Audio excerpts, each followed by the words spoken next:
আজকের ভিডিওতে আমরা নতুন একটা প্রজেক্ট শুরু করব। আমাদের প্রজেক্টটা একটা ট্রেলো অ্যাপ। ওকে, এই প্রজেক্টে আমরা ধরেন বোর্ড ক্রিয়েট করতে পারবো, ধরেন বোর্ড 1, বোর্ড 2 এবং একটা ইন্ডিভিজুয়াল বোর্ডের আন্ডারে আমরা এক একটা লিস্ট ক্রিয়েট করতে পারবো। ধরেন লিস্ট 1 বা ধরেন আমরা এখানে নাম দিতে পারি ধরেন ব্যাকলগ, এখানে নাম দিতে পারি ধরেন ডুইং, এখানে নাম দিতে পারি ধরেন ডান, দিস কাইন্ড অফ থিংস। তো এই লিস্টের আন্ডারে আমরা আমাদের ধরেন একটা এটা এটা ছিল একটা টাস্ক ম্যানেজমেন্ট বা প্রজেক্ট ম্যানেজমেন্ট অ্যাপ। আমরা এই লিস্টের আন্ডারে আমরা আমাদের প্রজেক্ট গুলারে মানে টাস্ক আকারে ভাগ করতে পারি। ওকে, লিস্টিং করতে পারি। যেমন ধরেন ব্যাকলগে বললাম ধরেন সাম ডামি ওয়ার্ক। ওকে, ধরেন এখানে দিলাম ধরেন টাস্ক 2, এখানে ধরেন দিলাম টাস্ক 3। ওকে, সেভাবে আমরা একটা নির্দিষ্ট ইন্ডিভিজুয়াল লিস্টের আন্ডারে আমরা এরকম টাস্ক ক্রিয়েট করতে পারবো। ওকে, এবং আমরা ইচ্ছা করলে এই টাস্ক গুলারে এক লিস্ট থেকে আরেক লিস্টে ড্র্যাগ এন্ড ড্রপ করে নিয়ে যেতে পারবো যে কোনো পজিশনে। দেখেন আমি টাস্ক 2 এ চাই, টাস্ক 3 এবং 2 এর মাঝখানে আমি আনতে পারবো। আমি ইচ্ছা করলে একটা লিস্ট ডিলিট করে দিতে পারবো, এটা ইচ্ছা করলে ডিলিট করে দিতে পারবো। এবং যখন আমি একটা লিস্ট ডিলিট করব, তার আন্ডারে যত টাস্ক আছে সব টাস্ক রিমুভ হয়ে যাবে। ওকে, এবং আমি যখন একটা বোর্ড রিমুভ করব, বোর্ড ডিলিট করতে পারবো আমরা, তখন তার আন্ডারে যত লিস্ট আছে বা টাস্ক আছে সবকিছু রিমুভ হয়ে যাবে। ওকে, এই অ্যাপ্লিকেশনটা দেখতে ইজি, বাট এটা অ্যাকচুয়ালি একটা কি বলে, আপনার ট্রেলো নামের একটা অ্যাপ আছে। এই অ্যাপের মেইন যে কাজটা আর কি আপনার প্রজেক্ট ম্যানেজমেন্টের বোর্ড, লিস্ট, টাস্ক ওই অনুযায়ী করা। এটা আমরা ক্লাসে আরেকটু ব্রড ভাবে দেখার চেষ্টা করবো, ঠিক আছে? এন্ড এটাতে আমরা একটু জিনিস দেখবো। আমরা কম্পোনেন্ট লেভেল থেকে কথা বলার আগে একটু ডাটা লেভেল থেকে কথা বলবো। এই প্রজেক্টে অনেক রিউজেবল কম্পোনেন্ট আছে। যেমন ধরেন আমরা এইখানে ক্লিক করলে, একটু খেয়াল করেন, এই বক্সটাতে অ্যাড এ লিস্ট, এই বক্সটাতে ক্লিক করলে আমাদের একটা ফর্ম আসে, তাই না? এই ফর্মে যদি আমরা লিস্ট অ্যাড করি, এরপরে পাশে বক্সটা আবার চলে আসে। নিচে দেখেন এই একই বক্সটাতে যদি আমি আবার ক্লিক করি, আমার সিমিলার একটা ফর্ম আসে। এই ফর্মটা ফিল আপ করলে আমার লিস্ট অ্যাড হবে। এই ফর্মটা ফিল আপ করলে আমার একটা ইন্ডিভিজুয়াল লিস্টের আন্ডারে একটা টাস্ক ক্রিয়েট হবে। ওকে, আমরা এই ধরনের কাজ কারবার গুলো করার চেষ্টা করব। সো এই প্রজেক্টটা করার সময় আমরা মাল্টিপল কনটেক্সট ইউজ করব এবং মাল্টিপল রিডিউসার ইউজ করব। কেন? দেখেন এই প্রজেক্টের একটা এক্সটেন্ডেড ভার্সন আছে। ওকে, সেটা হচ্ছে এইটা। দেখেন প্রত্যেকটা লিস্ট, প্রত্যেকটা বোর্ড ট্র্যাক করতেছে যে তার আন্ডারে কয়টা কয়টা লিস্ট আছে, এবং প্রত্যেকটা লিস্ট ট্র্যাক করতেছে তার আন্ডারে কয়টা কয়টা আপনার টাস্ক আছে। ওকে, ধরেন এটা লিস্ট 2। দেখেন আমার বোর্ড 1 এর ভিতরে যে দুইটা লিস্ট আছে, বোর্ড 2 এর ভিতরে কোনো লিস্ট নাই। এখন ধরেন বোর্ড 1 এ আমরা যদি এই পার্টিকুলার লিস্টটাকে মুভ করে বোর্ড 2 তে নিতে চাই, দেখেন এখান থেকে হারাই গিয়ে বোর্ড 2 তে চলে আসবে। ওকে, আমরা ইন্ডিভিজুয়াল একটা লিস্টে কপিও করতে পারি ইচ্ছা করলে। যেমন ধরেন এখন বোর্ড 1 এ নাই, লিস্ট 1টা বোর্ড 2 তে আছে। এটা যদি আমি কপি করি এবং বোর্ড 1 এ নিয়ে যাই, আবার দেখেন এখানে লিস্ট 1টা চলে আসছে, সেম লিস্টটা। দেখতে সেম কিন্তু সেম না। কেন জানেন? ধরেন আমি এই টাস্কটা যদি এখন আপডেট করি, ওকে, তাইলে আমার যেই লিস্টে আমি কপি করে নিয়ে গেছি ওইখানে কিন্তু আপডেট হবে না, ওইটা আলাদা লিস্ট হয়ে গেছে, জাস্ট কন্টেন্ট গুলো কপি হয়েছে। তার মানে আমরা একটা বোর্ড থেকে আরেকটা বোর্ডে লিস্ট কপি করতে পারবো, মুভ করতে পারবো। আমার বোর্ডের উপরে ক্রাফট থাকবে, আমার লিস্টের উপরে ক্রাফট থাকবে, আমার টাস্কের উপরেও ক্রাফট থাকবে, এবং টাস্কে আমরা ড্র্যাগ এন্ড ড্রপও করতে পারবো। এই এক্সটেন্ডেড ভার্সনটা আমরা আমাদের ক্লাসে দেখার চেষ্টা করবো, অথবা আপনাদের অ্যাসাইনমেন্ট আকারে দেওয়ার চেষ্টা থাকবে, যেটা আপনারা করবেন। না পারলে আমরা ডিসকাস করে একটু এটা শেখার চেষ্টা করবো ইনশাল্লাহ। ওকে, বাট আজকের ভিডিওতে আমরা এই ভার্সনটা বানানোর চেষ্টা করবো। সো এখানে দেখেন একটা ইন্ডিভিজুয়াল বোর্ডের আন্ডারে প্রপার ক্রাফট আছে, তাই না? ওই ইন্ডিভিজুয়াল বোর্ড এক একটা লিস্ট ধরে রাখতেছে, লিস্টের আন্ডারে আবার লিস্টের উপরেও ক্রাফট আছে। এরপর আবার আমার লিস্টের ভিতরে যে টাস্ক অ্যাড হচ্ছে ওইটার আন্ডারও কার্ড আছে, টাস্ক আমরা অ্যাড করতে পারতেছি, ডিলিট করতে পারতেছি, আপডেট করতে পারতেছি, তাই না? আবার ড্র্যাগ এন্ড ড্রপও করতে পারতেছি।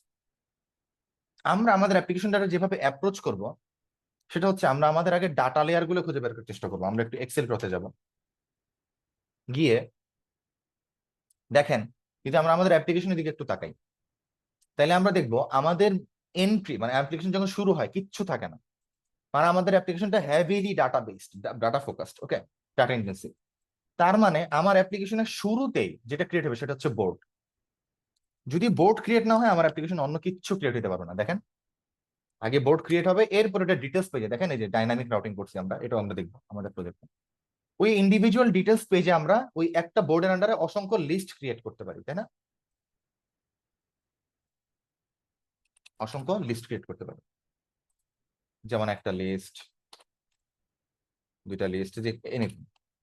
একটা পার্টিকুলার লিস্টের আন্ডারে আমরা অসংখ্য আবার কি করতে পারি, টাস্ক ক্রিয়েট করতে পারি, তাই না?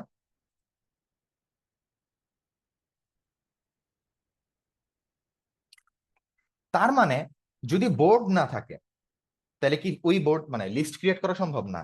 তার মানে একটা বোর্ডের আন্ডারে একটা লিস্ট থাকে বা অনেক লিস্ট থাকে, এই লিস্টের আন্ডারে আবার অনেকগুলো টাস্ক থাকে, লিস্ট না থাকলে কি টাস্ক ক্রিয়েট করা সম্ভব না। ওকে, তাই আমরা যেহেতু এই অ্যাপ্লিকেশনে বোর্ডের উপরে কার্ড আছে, লিস্টের উপরে কার্ড আছে, টাস্কের উপরে কার্ড আছে, ড্র্যাগ এন্ড ড্রপ আছে, অনেক ব্যাপার স্যাপার আছে, আমরা এই প্রত্যেকটা ইন্ডিভিজুয়াল ডাটা মডেলকে দেখেন আমাদের অ্যাপ্লিকেশনে সবচেয়ে ইম্পর্টেন্ট যে ডাটা, আমাদের ডাটা মডেলগুলো খুঁজে বের করতে হবে। এরকম ডাটা ইন্টেন্সিভ অ্যাপ্লিকেশন আপনার সবার আগে ডাটা রিলেশনশিপটা কি, কি কি ইম্পর্টেন্ট ডাটা আছে, কি কি মেজর ডাটা আছে, এগুলো আপনার খুঁজে বের করতে হবে।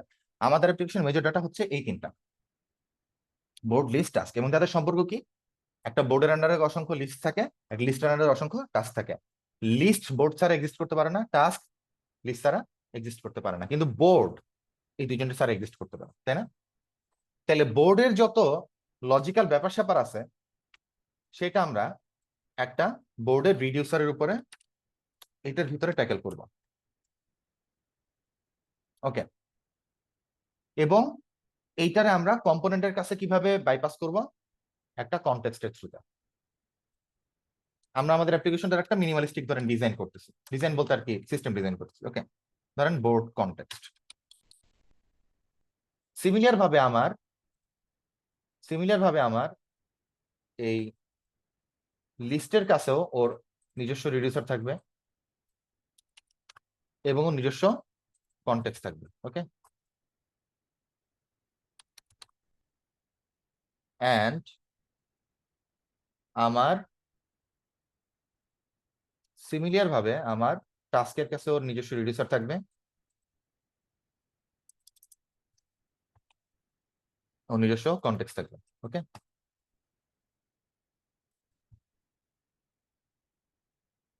এই এই আচ্ছা, এখন আমরা কেন আলাদা আলাদা রিডিউসার বানাইলাম দেখেন, আমরা বুঝতেছি বোর্ডের আন্ডারে লিস্ট আছে, লিস্টের আন্ডারে টাস্ক আছে, আমরা কিন্তু ইচ্ছা করলে আমাদের স্টেটটার যেটা কল্পনা করতেছি, স্টেট ম্যানেজমেন্টের জন্য তো রিডিউসার, তাই না, বা কনটেক্সট। আমরা ইচ্ছা করলে আমরা আমাদের পুরো স্টেটটারে একটা বড় অ্যারে বানাইতে পারতাম, যেখানে সব বোর্ড অবজেক্ট গুলো থাকতো, বোর্ডের আন্ডারে অসংখ্য লিস্ট থাকতো, লিস্টের আন্ডারে অসংখ্য টাস্ক থাকতো, ঠিক আছে, দিস কাইন্ড অফ থিংস হতো। বাট ওইটা খুবই মানে ম্যানেজ করা, ওইটাতে চেঞ্জেস আনা খুবই ডিফিকাল্ট হতো। আমরা বোর্ডের ব্যাপারগুলো জাস্ট বোর্ড রিডিউসারের কাছে ট্যাকেল করবো, লিস্টের ব্যাপারগুলো লিস্ট রিডিউসারের কাছে ট্যাকেল করবো, টাস্কের ব্যাপারগুলো টাস্ক রিডিউসারের কাছে ট্যাকেল করবো। এই রিডিউসার গুলা একে অন্যের সাথে ডিরেক্ট কথা বলবে না, ঠিক আছে, একে অন্যের সাথে ডিরেক্ট কথা বলবে না, বাট আমরা কিন্তু জানি হেভিলি ডিপেন্ডেন্ট অনেক কিছু। যেমন আমার এই পার্টিকুলার বোর্ড ডিলিট হয়ে গেলে এই আন্ডারে যত লিস্ট আছে সবগুলো ডিলিট করতে হবে, তাহলে কিন্তু ওই লিস্ট গুলো তো আবার লিস্ট রিডিউসারের স্টেট, বোর্ড রিডিউসার তো চেনে না, কোনো না কোনো ভাবে চিনবে, ঠিক আছে, কিন্তু ডিরেক্ট কথা বলবে না রিডিউসার গুলা নিজেদের মধ্যে। ওকে, তার মানে আমরা প্রত্যেকটা ডাটা, মেজর ডাটার জন্য আলাদা আলাদা রিডিউসার ট্যাকেল করব, আলাদা আলাদা কনটেক্সটও ম্যানেজ করবো। ওকে, সো এটা হলো আমাদের অ্যাপ্লিকেশনের হাই লেভেল ওভারভিউ। নেক্সট ক্লাসে বা নেক্সট ভিডিওতে আমরা আমাদের সবার আগে ডাটা লেয়ার গুলোতে হাত দিব, রিডিউসার গুলা ডিজাইন করার চেষ্টা করবো বা কোড করার চেষ্টা করবো। কেন, আপনারা কিন্তু দেখছেন আমাদের অ্যাপ্লিকেশন ইনিশিয়ালি জাস্ট ফাঁকা একটা ফর্ম, ডাটার উপর বেস করে আমার কন্টেন্ট তৈরি হচ্ছে। তার মানে ইউআই লেয়ারে হাত দেওয়ার আগে আমরা লজিক লেয়ারটা যদি না গুছাই, স্টেট ম্যানেজমেন্টটা না করি, তাইলে অ্যাকশন যে ঘটবে এখানে, এই অ্যাকশন গুলোর তো লজিক থাকতে হবে এই ইউআইটা পাওয়ার জন্য, তাই না, এই বোর্ড ওয়ানটা পাওয়ার জন্য। এই লজিকটা আমার আগে লিখতে হবে, এই জন্য আমরা রিডিউসার গুলো আগে ট্যাকেল করবো, রিডিউসার গুলো কনটেক্সট জোড়া লাগাবো, এরপর আমরা কম্পোনেন্ট লেয়ারে হাত দিব। ওকে, সো নেক্সট ক্লাসে আমরা রিডিউসার নিয়ে কথা বলবো, মানে এই প্রজেক্টের জন্য।